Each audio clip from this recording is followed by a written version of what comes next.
আসসালামু আলাইকুম দেশ বিদেশের বন্ধুরা সবাই যে যেখান থেকে আমার ভিডিওটা দেখছেন। জানি না কেমন লাগছে আপনাদের। আমি আছি, এটা হলো সেই ভাইরাল আরিয়াল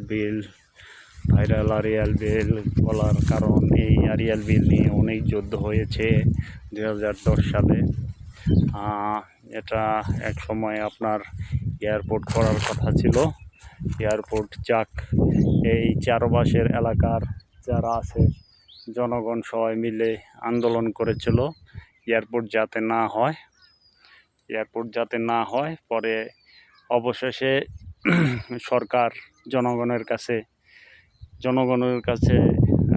সরকারের পরাজয় হয়েছিল, জনগণ জয়ী হয়েছিল। পরে এটা আপনার সরকার বাধ্য হয়েছে এটাকে এয়ারপোর্ট না বানানোর জন্য। অনেক চেষ্টা করেছিল আপনার এটা এয়ারপোর্ট বানানোর জন্য। যাক, দেখতে পাচ্ছেন এই আরিয়াল বিলে অনেক ফসল, মাছ, পশু পাখি অনেক কিছু এটার ভিতরে বসবাস আছে।